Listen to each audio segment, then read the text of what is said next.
सभी को प्रणाम। हम पढ़ रहे हैं जन्म शताब्दी पुस्तक माला 42 अध्यात्म का मर्म समझे।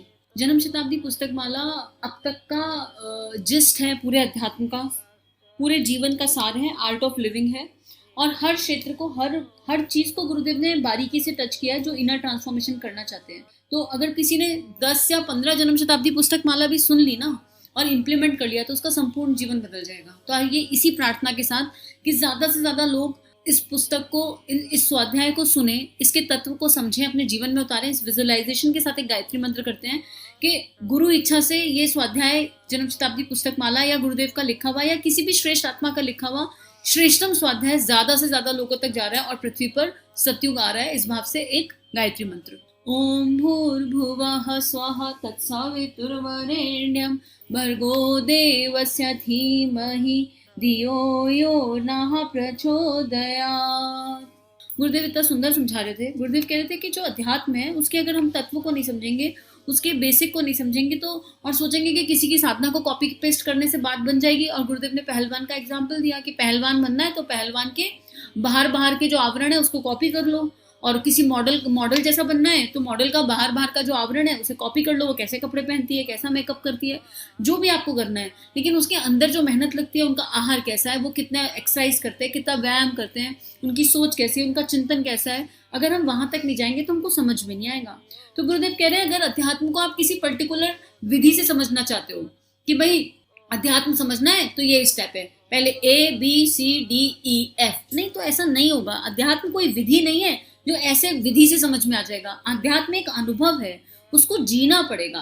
अध्यात्म एक भावना है, अध्यात्म एक वाइब्रेशन है, उस वाइब्रेशन को फील करना पड़ेगा और उस वाइब्रेशन को फील करने के लिए कुछ स्टेप है वहां तक जाने के लिए। अब अगर मुझे एसी की हवा खानी है तो मुझे एसी चलाने के बाद एसी के नीचे बैठना पड़ेगा। तो ये स्टेप है कि इलेक्ट्रिसिटी आनी चाहिए, रिमोट उठाया और एसी चलाया, स्टेप। तो कर्मकांड मात्र वो स्टेप है, लेकिन एसी की हवा हो तो आप फील ही कर सकते हो ना, आप उसको टेंजेबल बोल सकते हो कि एसी की हवा मैंने इतनी इकट्ठी कर ली, नहीं कर सकते हो ना। जब एसी की हवा को हम ऐसा नहीं कर सकते तो बाकी तो हम कैसे ही करेंगे। तो गुरुदेव ये बोल रहे हैं कि अध्यात्म को समझना नहीं है, उसे महसूस करना है और किसी विधि से नहीं आने वाला है वो।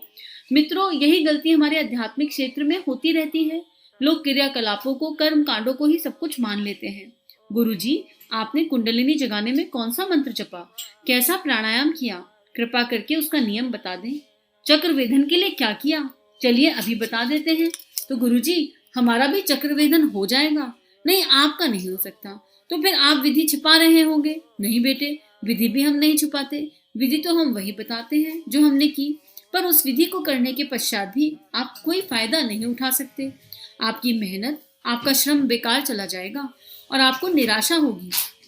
आप फिर मंत्र को गाली देंगे, विधि बताने वाले को गाली देंगे, विधान को गाली देंगे, इसलिए हम आपको नहीं बताते। तो महाराज जी, जो विधि से नहीं बता सकते और विधि से बात नहीं बन सकती तो फिर विधि बेकार है। नहीं बेटा, विधि तो बेकार नहीं है। और ये ना गुरुदेव ने बहुत सुंदर समझाया है। गुरुदेव ने अपना संपूर्ण जीवन लिख कर दे दिया है कि दादा गुरुदेव उनके जीवन में आए तो उनको दादा गुरुदेव से क्या अनुदान वरदान मिले, क्या ऐसा कहा, क्या दादा गुरुदेव ने क्या था, वो था एक शिष्य का समर्पण। गुरुदेव ने किया समर्पण कि अब अगर मेरे गुरु मेरे जीवन में आ गए हैं और मैंने उनको एक क्षण के लिए भी अनुभव कर लिया है तो I am ready for the experiment. जो मेरा गुरु बोलेगा वो मैं करूंगा, बिना प्रश्न करे करूंगा, उनकी हर बात मानूंगा। गुरुदेव ने इतना किया और दादा गुरुदेव फिर अनुदान बरसते चले गए, मिलता चला गया सब कुछ। हम कहाँ कर रहे हैं? गुरुदेव ने अपना पूरा जीवन रखा हुआ है, लेकिन गुरुदेव ने हर चीज को कारण शरीर से किया है। पहले भावनाएं जोड़ी हैं और किसी इच्छा से कुछ नहीं किया। सबसे इंपॉर्टेंट, हम तो जा ही इसलिए रहे हैं इच्छा चक्रवेधन हो जाए। अरे फिर चक्रवेधन हो गया तो उससे क्या करोगे? कुंडलिनी जागरण होगी। चलो हो गई जागरण। मैं आपको अपना एक एग्जाम्पल देती हूँ, बड़ा मजेदार। मेरे को पता चला कि शांभवी मुद्रा करनी चाहिए। उससे बड़ा शांभवी मुद्रा करो तो जो है ध्यान बहुत अच्छे से सत्ता है, बड़े जल्दी सत्ता है। कुछ चार वर्ष पुरानी बात होगी, 4.5 वर्ष पुरानी बात होगी। आपकी शांभवी मुद्रा कैसे लगती है जाना सीखा और लगे अभ्यास करने में।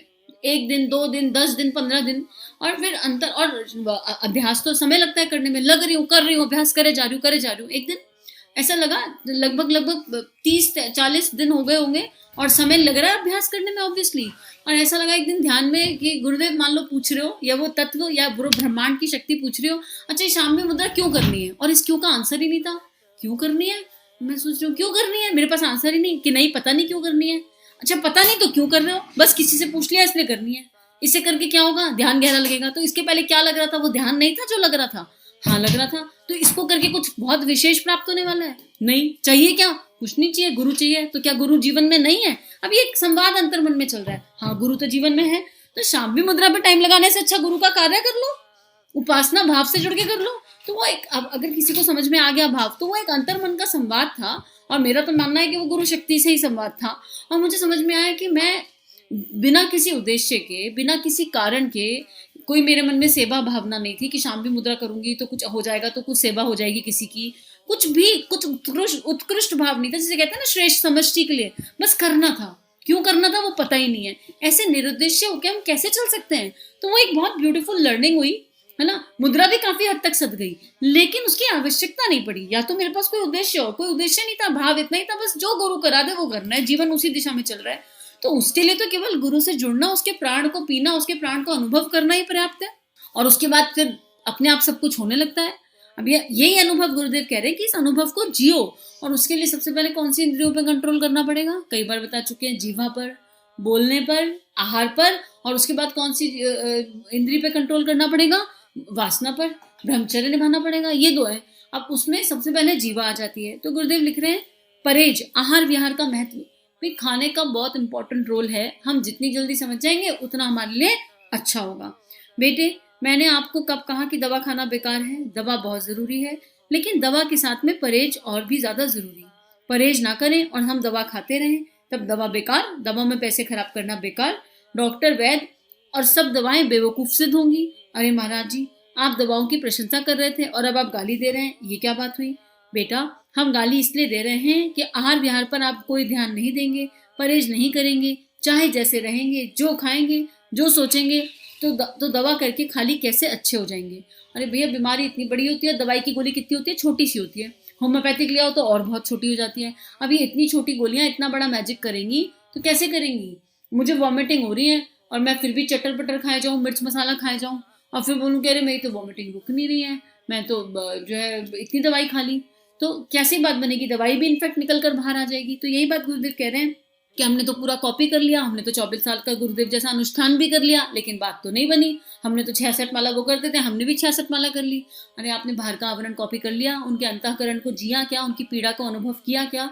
किसी भी गुरु शक्ति की, किसी भी गुरु तत्व की, जो गुरु तत्व की जैसे इस दुनिया में शक्तियां समाहित हैं, उनकी पीड़ा जरा कभी एक पल के लिए अनुभव करके देखिए, उनसे मांग लीजिए वो पीड़ा, लगातार मांगिए कि हम आपकी पीड़ा अनुभव करना चाहते हैं, आपकी पीड़ा का एक अंश अनुभव करना चाहते हैं। दिल दहल जाएगा। और फिर जाग ना जाए तो बात है, उसके बाद अगर सोते रह गए तो सो ही नहीं सकते, थोड़ा तो जाग ही जाओगे। कितने परसेंट जागोगे वो नहीं पता, पूर्ण जागृति तो भैया बड़ी कृपा से ही होगी। हालांकि इतने परसेंट भी जागे तो कृपा ही है, लेकिन कुछ तो अंतर पड़ ही जाएगा। तो गुरुदेव यही कह रहे हैं कि हर चीज की अपनी एक इम्पोर्टेंस है, हर चीज की अपनी एक वैल्यू है, अगर हम उसे समझ जाए तो है।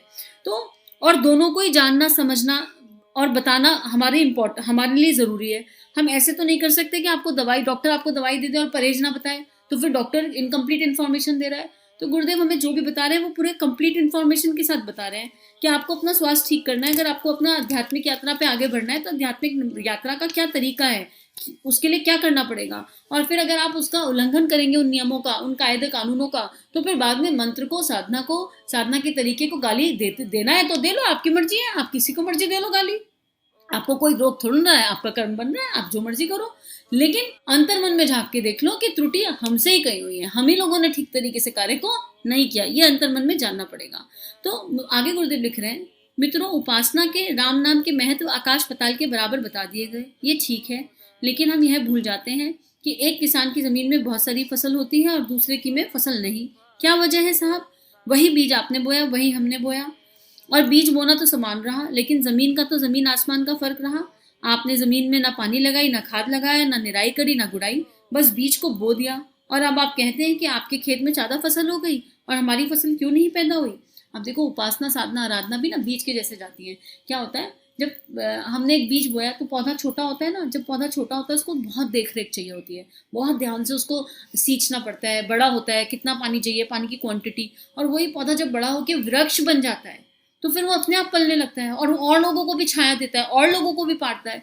तो ऐसे ही जब हम साधना की राह पे चलते हैं तो जो श्रेष्ठ संस्कार हम अपने अंदर से प्रकट कर रहे हैं, शुरू में वो कच्चे बीज के जैसे होते हैं, छोटे छोटे पौधे होते हैं, फिर उनका ध्यान रखना पड़ता है, संरक्षण करना पड़ता है, और वहीं पर तब काम आता है, नियम कायदे कानून काम आते हैं कि नहीं, मान लो मैंने अनुष्ठान लिया 1 महीने का, मैं 1 महीने ये चीजें नहीं खाऊंगी। अब क्योंकि मेरा साधना का बीज अभी शुरू डाला है मैंने, अभी उसको स्टार्टिंग किया है, अब बीच में 10 दिन बाद कोई लालच आ जाए, कहीं से कोई ऑफर आ जाए, तो मुझे वहां तटस्थ रहना पड़ेगा, क्योंकि अभी मेरा बीज वृक्ष नहीं बना है।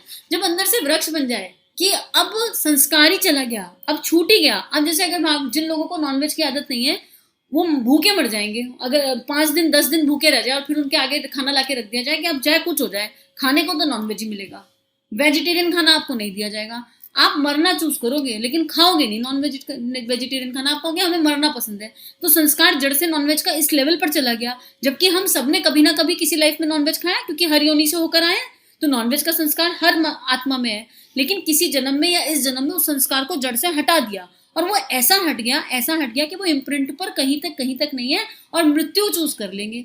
तो ऐसे ही हमें हर श्रेष्ठ संस्कार को इस स्तर पर जगाना है कि बाहर से कितना भी प्रलोभन आए, हम फिसल ना जाएं, हम गिर ना जाएं। तो गुरुदेव कह रहे हैं कि भाई सिंचाई भी तुम्हें करनी पड़ेगी, गुड़ाई भी तुम्हें करनी पड़ेगी, जमीन को ठीक भी रखना पड़ेगा, और वो मेहनत के लिए जितने सरंजाम जुटाए जाते हैं उनको जुटाना पड़ेगा, और फिर तुम्हारी फसल जब बनेगी तो फिर राम नाम के चमत्कार तुमको अपने आप मिल जाएंगे, मंत्र जप के चमत्कार अपने आप मिल जाएंगे, और कुंडलिनी जागृत होना होगा तो वो भी हो जाएगा। लेकिन उसकी इच्छा से कुछ करोगे, फिर इच्छा में डूबे रह जाओगे, फिर कुछ हासिल नहीं होगा। तो चलो आज का स्वाध्याय यही समाप्त करते हैं, और एक प्रार्थना करते हैं हम सभी के लिए कि हम सबको अध्यात्म की दिव्यता, अध्यात्म का मर्म समझ में आए, और अध्यात्म एक अनुभव है, जीवन जीने की कला है, हम इस कला को तरीके से जी पाए। सभी के लिए बहुत सारी प्रार्थना। हम सभी का जीवन गुरु तत्व के दिव्य सूक्ष्म सानिध्य में मंगलमय है। सभी को प्रणाम।